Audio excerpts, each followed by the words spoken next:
నమస్తే బ్రదర్, ఎలా ఉన్నారు? పవర్ స్టార్ పవన్ కళ్యాణ్ నటించిన ఓజీ సినిమా సెప్టెంబర్ 25న వరల్డ్ వైడ్ గా చాలా గ్రాండ్ గా రిలీజ్ అవుతుంది. పాన్ ఇండియా సినిమాగా అది కూడా సోలో రిలీజ్. పోటీలో ఉన్న అఖండ 2 సినిమా పోస్ట్ పోన్ అవడంతో ఓజీ సినిమాకి తిరిగే లేకుండా పోయింది, ఎదురే లేదని చెప్పాలి.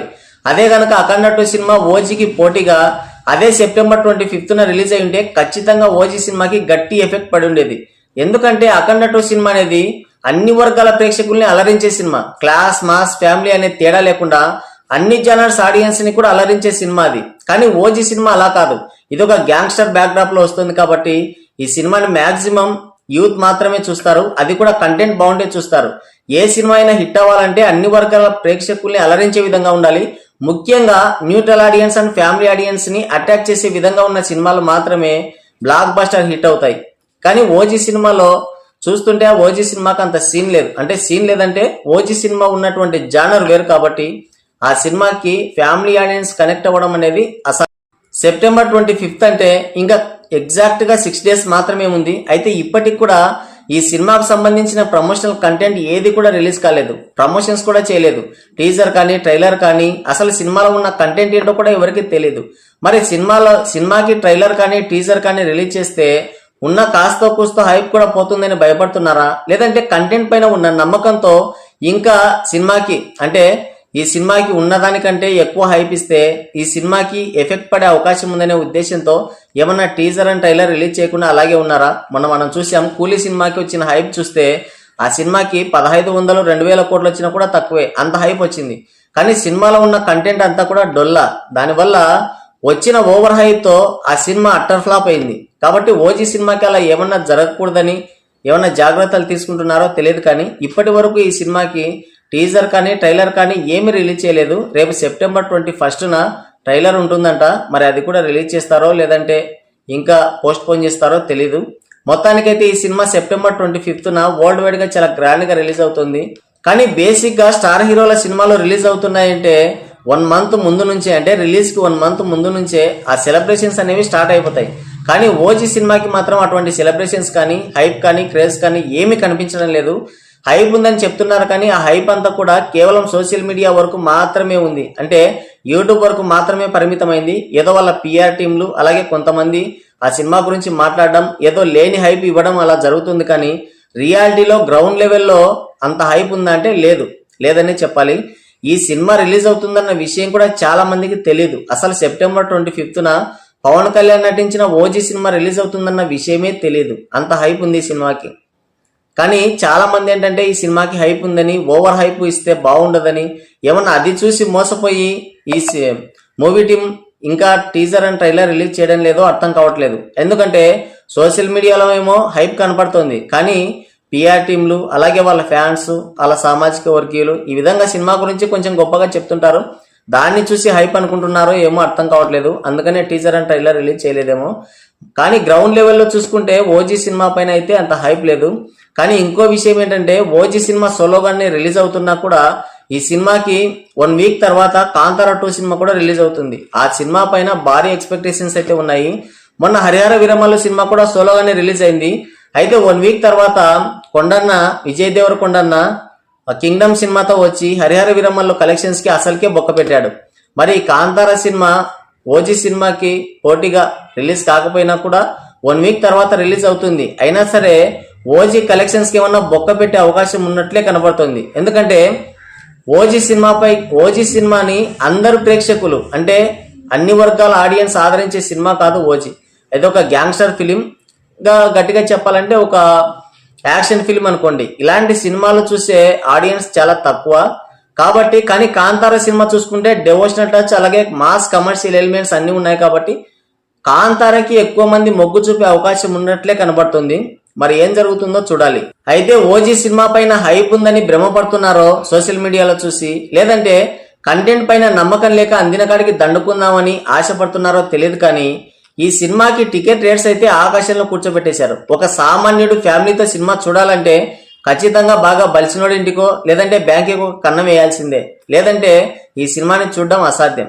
అయితే ఈ సినిమా సెప్టెంబర్ 25న రిలీజ్ అవుతుంది కాబట్టి సెప్టెంబర్ 24న దీనికి ప్రీమియర్స్ ఉంటాయేమో అనుకున్నారు. అయితే ప్రీమియర్స్ అయితే ప్లాన్ చేయలేదు, డైరెక్ట్ గా బెనిఫిట్ షోస్ ప్లాన్ చేశారు. మరి ప్రీమియర్స్ ఎందుకు వేయలేదో వాళ్ళకే తెలియాలి. మరి సోషల్ మీడియాలో హైప్ ఉందని బాగా భజన చేస్తున్నారు. అలా చూసుకుంటే దీనికి ఖచ్చితంగా ప్రీమియర్స్ వేయాలి. అంటే కంటెంట్ పైన నమ్మకం ఉంటే ప్రీమియర్స్ వేస్తారు. మొన్న చూసుకుంటే లిటిల్ హార్ట్స్ కానీ అలాగే కిష్కింధపురి సినిమాలు చాలా చిన్న సినిమాలు, తక్కువ బడ్జెట్ అయినా సరే కంటెంట్ పైన ఉన్న నమ్మకంతో ఆ 2 సినిమాలకు కూడా ప్రీమియర్స్ అయితే వేశారు. ప్రీమియర్స్ కే హిట్ టాక్ పడింది. ఆ సినిమాలు ఇప్పుడు డబుల్ బ్లాక్ బస్టర్ అయ్యాయి. Little hearts cinema triple block buster అయింది అనుకుంటా. అంటే కంటెంట్ పైన నమ్మకం ఉంది కాబట్టి వాళ్ళు ప్రీమియర్స్ వేశారు. మరి ఓజీ సినిమా పైన కంటెంట్ పైన నమ్మకం ఉందో లేదో తెలియదు. గతంలో ఇదే పవన్ కళ్యాణ్ సినిమాకి హరిహర వీరమల్లు సినిమాకి చూసుకుంటే ప్రీమియర్స్ వేశారు. ప్రీమియర్స్ కి ఆ సినిమాకి అటర్ ఫ్లాప్ టాక్ వచ్చింది. సినిమా నేరుగా డిజాస్టర్ అయి కూర్చుంది.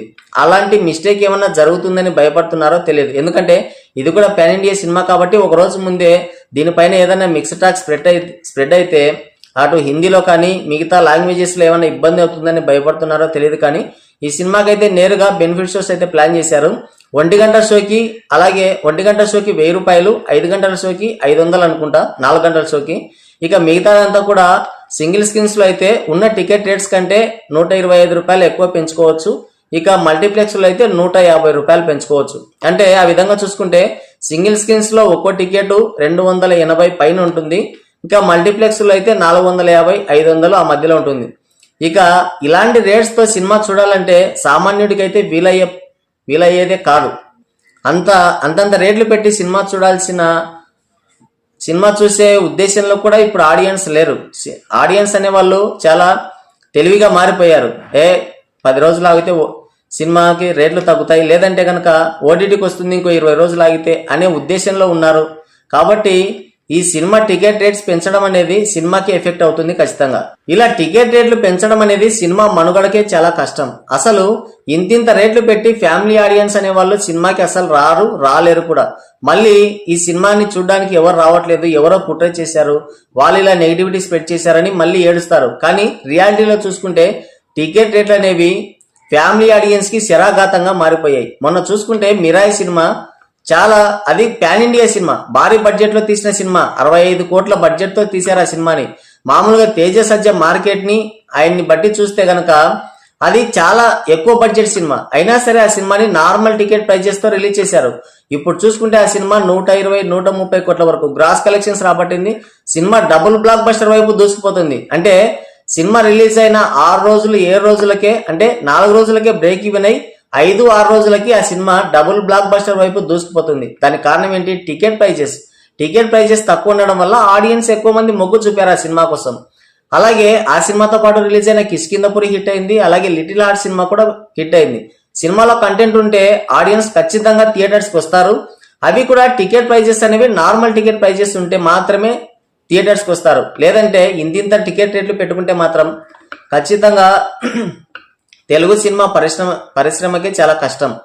మామూలుగా మన పక్క రాష్ట్రాలైన తమిళనాడు కానీ కర్ణాటకలో కానీ మల్టీప్లెక్స్ లో కూడా 250 మాత్రమే టికెట్, ఎక్కడ చూసుకున్నా కూడా విత్ జిఎస్టీతో కలిపి.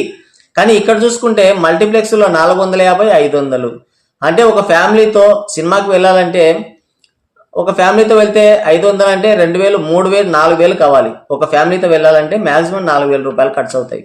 ఇక సింగిల్ స్క్రీన్స్ లో వెళ్ళాలన్నా కూడా ఒక ఫ్యామిలీతో వెళ్ళాలంటే 2000 రూపాయలు ఖర్చు అవుతాయి. ఎవరు వస్తారు? నార్మల్ టికెట్ ప్రైజెస్ అయితే ఖచ్చితంగా ఆడియన్స్ థియేటర్స్ కి అయితే వస్తారు. చిన్న సినిమాలైన మిరాయి, కిష్కింధపురి సినిమాలు నార్మల్ టికెట్ ప్రైజెస్ తో రిలీజ్ అయ్యి, అది కూడా విఎఫ్ఎక్స్ సినిమాలు, అవి గ్రాఫిక్స్ సినిమాలు. కానీ ఓజీ సినిమా అలా కాదు. ఇది ఒక మాస్ కమర్షియల్ యాక్షన్ మూవీ అనుకోండి, అంతే. దీనికి పెద్దగా విఎఫ్ఎక్స్ అండ్ గ్రాఫిక్స్ ఏమి ఉండదు. మరి అలాంటి విఎఫ్ఎక్స్ అండ్ గ్రాఫిక్స్ ఉన్న పాన్ ఇండియా సినిమాలు కూడా నార్మల్ టికెట్ ప్రైజెస్ తో రిలీజ్ అయ్యి డబుల్ బ్లాక్ బస్టర్ అయితే, ఇక్కడ పవర్ స్టార్ పవన్ కళ్యాణ్ ఉన్నాడు, ఓజీ సినిమాకి భారీ హైప్ ఉందంటున్నారు. మరి అలాంటప్పుడు ఈ సినిమాకి నార్మల్ టికెట్ ప్రైజెస్ తో ఈ సినిమాని రిలీజ్ చేసి హిట్ కొట్టొచ్చు కదా. మొన్న హరిహర వీరమల్లు సినిమాకు కూడా సేమ్ ఇలాంటి టికెట్ రేట్సే పెట్టారు. ఆ సినిమాకి డే 1 కలెక్షన్స్ కూడా సరిగ్గా రాలేదు. అంటే పెరిగిన టికెట్ ధరలకు భయపడి ఎవ్వరు కూడా ఆ సినిమాకి వెళ్లే ప్రయత్నం చేయలేదు. దానికి తోడు ఆ సినిమాకి డిజాస్టర్ టాక్ వచ్చింది, అంతే. అట్టర్ ఫ్లాప్ అయి కూర్చుంది. రేపు ఈ సినిమాలో ఉన్న కంటెంట్ ఏంటో తెలియదు, ఓజీ సినిమాలో ఉన్న కంటెంట్ ఏంటో తెలియదు, అసలు ఎలా ఉంటుందో తెలియదు. రేపు ఈ సినిమాకున్న హైప్ దృష్ట్యా చూసుకుంటే ఒకవేళ సినిమాకి ఏదన్నా టాక్ తేడా కొట్టిందంటే పెరిగిన టికెట్ రేట్లకి, సినిమాలో ఉన్న కంటెంట్ కి సినిమా ఖచ్చితంగా అటర్ ఫ్లాప్ అయ్యే అవకాశం ఉంది.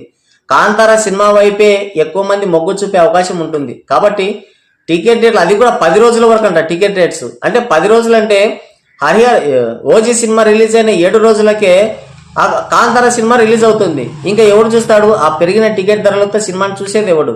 ఇంకో విషయం, అసలు ఇంతింత బడ్జెట్లు ఎందుకు అవుతున్నాయి? ఇప్పుడు 65 కోట్ల బడ్జెట్ తో మిరాయి సినిమా చాలా పర్ఫెక్ట్ గా, అసలు ఆ గ్రాఫిక్ చూస్తే రియాలిటీనేమో ఇది నిజంగా జరిగిందేమో అన్నంత బాగుంది గ్రాఫిక్స్. మరి అలాంటి సినిమాకే జస్ట్ 65 కోట్ల బడ్జెట్ మాత్రమే అయింది. అటు చూసుకుంటే చిరంజీవి నటించిన విశ్వంబర సినిమాకి 250 300 కోట్ల బడ్జెట్ అయింది. హరిహర వీరమల సినిమాకు కూడా మాక్సిమం 300 కోట్ల బడ్జెట్ అయింది అని సమాచారం. మరి అంతంత బడ్జెట్లు పెడితే ఆ సినిమాలో ఉన్న కంటెంట్ కానీ, ఆ సినిమాలో ఉన్న అవుట్పుట్ కానీ, ఆ క్వాలిటీ కానీ ఎలా ఉంది? అసలు కైన్ మాస్టర్ లోనో లేదంటే క్యాప్ కట్ లోనే చేసినంత వరస్ట్ గా ఉన్నాయి దాంట్లో ఉన్నవి. మరి అంత తక్కువ బడ్జెట్ లో వాళ్ళంత క్వాలిటీ ఇచ్చినప్పుడు ఇంత భారీ బడ్జెట్ సినిమాలు పెట్టుకొని ఎందుకు క్వాలిటీ ఇవ్వలేకపోతున్నారు? అంటే దానికి రీజన్ ఏంటంటే, ఒకటి సినిమా చేస్తారని ఒప్పుకొని తన సొంత పనులు చూసుకొని ఎప్పుడో తనకి మూడు వచ్చినప్పుడు లేదంటే తనకి ఏ పని పాట లేనప్పుడు వచ్చి సినిమా షూటింగ్ చేసి వెళ్ళడం వల్ల సినిమా షూటింగ్ అనేది బాగా డిలే అవుతుంది. దానివల్ల బడ్జెట్ నిర్మాతకి తడిసి మోపెడవుతుంది. అదంతా తీసుకొచ్చి ఆడియన్స్ నెత్తిన వేయాలని చూస్తారు. ఇంకా ఇంకొకటి ఏంటంటే, ఈ సినిమాకి అంటే సినిమాకి పనిచేసే ఈ స్టార్ హీరోస్ ఎవరైతే ఉన్నారో వాళ్ళే ఎక్కువ మొత్తంలో రెమ్యునరేషన్ తీసుకుంటారు. ఇప్పుడు సినిమాకి 200 కోట్ల బడ్జెట్ అయితే దాదాపు 100-120 కోట్ల వరకు వాళ్ళే రెమ్యునరేషన్ కింద తీసుకుంటారు. ఇక సినిమాకి మిగతా క్యాస్టింగ్ ఏంటి, ఆ సినిమాకి బడ్జెట్ ఏంటి, ఇక ఎలా సినిమా మనం ఆశించినంత క్వాలిటీతో ఎలా వస్తుంది? ఆ సినిమా పేరుకేమో 200 కోట్ల బడ్జెట్, కానీ ఆ సినిమాకి పెట్టిన ఖర్చు జస్ట్ 70 కోట్లు 60 కోట్లు. మిగతాదంతా కూడా హీరోల రెమ్యునరేషన్ కిందే పోతుంది. దానివల్ల సినిమాలకి బడ్జెట్ పెరిగిపోయిందని చెప్పి సినిమా టికెట్ రేట్లు పెంచి అది ఆడియన్స్ నెత్తిన వేస్తే ఎలా చూస్తారు ఆడియన్స్? రాజమౌళి ఏ ముహూర్తాన టికెట్ రేట్లు పెంచడం స్టార్ట్ చేశాడో తెలియదు, కానీ ఇక అందరు అదే బాట పట్టారు. అయితే రాజమౌళి టికెట్ రేట్లు పెంచినా కూడా ఆయన తెలుగు సినిమా స్థాయిని పెంచాడు. ఈ రోజు ప్రపంచం అంతా కూడా మన తెలుగు సినిమా ఇండస్ట్రీ గురించి మాట్లాడుకుంటుంది, చాలా గొప్పగా మాట్లాడుకుంటుంది. అంటే దానికి కారణం one and only reason Rajamouli. కాబట్టి రాజమౌళికి టికెట్ రేట్లు పెంచినా కూడా వర్త్ వర్మ వర్త్. కాబట్టి రాజమౌళిని మనం ఇందులోకి లాగలేం. అయితే మిగతా వాళ్ళకి ఏం మాయరోగమో తెలీదు. పుష్ప సినిమా ఉంది, అదొక యాక్షన్ ఫిలిం లేదంటే మాస్ కమర్షియల్ మూవీ, దానికి టికెట్ రేట్లు పెంచడం ఎందుకు? హరిహర వీరమల్లు సినిమా ఉంది, హిస్టారికల్ అని చెప్పారు. ఎప్పుడో చనిపోయిన హరిహర వీరమల్లుకి 16వ శతాబ్దంలో ఉన్న ఔరంగజేబుకి ముడిపెట్టి సినిమాని తీసి చారిత్రాత్మక సినిమా అని చెప్పారు. పోనీ అందులో అంత మ్యాటర్ ఏమన్నా ఉంది అంటే అది కూడా లేదు. ఫస్ట్ హాఫ్ ఒకలా ఉంటుంది, సెకండ్ హాఫ్ ఇంకోలా ఉంటుంది. దానికి ఎందుకు టికెట్ రేట్లు పెంచడం? ఇప్పుడు ఓజీ సినిమా ఉంది, దానికి ఎందుకు టికెట్ రేట్లు పెంచడం? ఏ సినిమాలకి పెంచాలి? గౌతమిపుత్ర శాతకర్ణి, అలాగే సైరా నరసింహారెడ్డి, శంభాజీ, శివాజీ ఇలాంటి చారిత్రాత్మక అంటే మన చరిత్రని తెలియజేసే సినిమాలకి టికెట్ రేట్లు పెంచవచ్చు. ఇకపోతే కాంతార సినిమా వస్తుంది, మన పక్క రాష్ట్రం అయినా కూడా మన భారతీయ సంస్కృతిలో ఒక భాగం ఆ సినిమా, కాబట్టి దానికి కూడా టికెట్ రేట్లు పెంచవచ్చు. అలాగే మిరాయి సినిమాకి టికెట్ రేట్లు పెంచవచ్చు, కానీ వాళ్ళ ఆప్షన్ తీసుకోలేదు. ఇకపోతే రేపు వచ్చే అఖండ 2 సినిమాకి టికెట్ రేట్లు పెంచవచ్చు, అది ఒక డివోషనల్ ఫిలిం. అలాగే కార్తికేయ ఇలాంటి సినిమాలకి టికెట్ రేట్లు పెంచవచ్చు, తప్పులేదు. కానీ ఇలాంటి చెత్త సినిమాలకి ఇలాంటి చెత్త కంటెంట్లకు కూడా సినిమా టికెట్ రేట్లు పెంచితే ఇక ఆడియన్స్ ఎలా? ఇప్పుడు చాలా మంది ఆ గతంలో ఎన్టీఆర్ సినిమాలకి అలాగే అల్లు అర్జున్ సినిమాలకి ప్రభాస్ సినిమాలకి పెంచారు కదా, మరి అప్పుడు మాట్లాడలేదంటే అప్పుడు కూడా మాట్లాడాం, ఇప్పుడు కూడా మాట్లాడుతున్నాం. ఏ సినిమాకైనా సరే ఒక చరిత్రాత్మక సినిమాలు కానీ ఒక డివోషనల్ టచ్ ఉన్న సినిమాలు కానీ అలాంటి సినిమాలకి టికెట్ రేట్లు పెంచవచ్చు. మిగతా ఏ హీరోలకైనా సరే ఏ హీరోల సినిమాలకు కూడా ఇలాంటి చెత్త కంటెంట్ ఉన్న సినిమాలకి టికెట్ రేట్లు పెంచాల్సిన అవసరమే లేదు. ఇంకో విషయం ఏంటంటే, చాలా మంది మేము బలవంతంగా మిమ్మల్ని సినిమా చూడమని చెప్పలేదు కదా అని అంటున్నారు. అలా అనడం మీ మూర్ఖత్వం. ఎందుకంటే బలవంతంగా సినిమా చూడమని ఎవడు చెప్పడు, కానీ సినిమా అనేది ఒక ఎంటర్టైన్మెంట్ లో ఒక భాగం ఆ సినిమా. అలాగని వీళ్ళ దరిద్రాన్ని తీసుకొచ్చి ఆడియన్స్ నెత్తిన వేస్తామంటే ఖచ్చితంగా థియేటర్స్ కి రారు.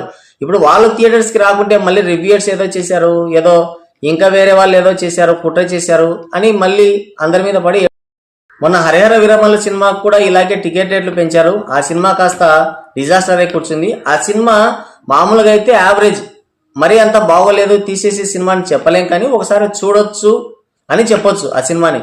కానీ ఆ సినిమా అట్టర్ ఫ్లాప్ అయిందంటే దానికి మెయిన్ రీజన్ ఈ టికెట్ పై చేసే. రేపు ఓజీ సినిమాకు కూడా కంటెంట్ లో ఏదైనా తేడా ఉందంటే ఖచ్చితంగా ఇది కూడా అల్ట్రా డిజాస్టర్ అయి కూర్చుంటుంది, ఇది మాత్రం కన్ఫర్మ్. అయితే ఈ సినిమాకి టికెట్ రేట్ అనేది అంటే సినిమా పైన భారీ హైప్ ఉంది అని చెప్తున్నారు. మరి ఆ హైప్ను బట్టి చూస్తే ఈ సినిమాకి పెంచిన టికెట్ రేట్ చాలా తక్కువ, అంటే 1000 అనేది చాలా చీప్. మా బెనిఫిట్స్కి మ్యాక్సిమం ఒక 5,000, 10,000, 15,000 పెట్టినా బాగుండేది. అంటే సినిమాకి అంత హైప్ ఉంది కాబట్టి ఈ సినిమాకి 1000 రూపాయలు, అంటే ఉన్న హైప్ను బట్టి చూస్తే 1000 రూపాయలు అనేది చాలా తక్కువ టికెట్ ప్రైజెస్. అందుకనే నేను అంత చీప్గా సినిమాకి వెళ్ళలేను. కాబట్టి అంత తక్కువ టికెట్ ప్రైజెస్ పెట్టి నేను సినిమాకి వెళ్ళలేను. కాబట్టి నేను మార్నింగ్ షోకి వెళ్తున్నాను. మరి మీరు ఎప్పుడు వెళ్తున్నారు కింద కామెంట్ చేయండి. అలాగే ఈ పెరిగిన టికెట్ రేట్ల గురించి మీరేమనుకుంటున్నారో కింద కామెంట్ చేయండి. మొత్తానికైతే ఈ సినిమాకి వెళ్ళాలంటే ఇల్లు, పొలం, ఆస్తులు ఏమన్నా ఉంటే తాకట్టు పెట్టుకుని సలక్షణంగా సినిమాకి వెళ్ళండి. ఓకే, మరి దీనిపైన మీ అభిప్రాయం ఏంటో కింద కామెంట్ చేయండి.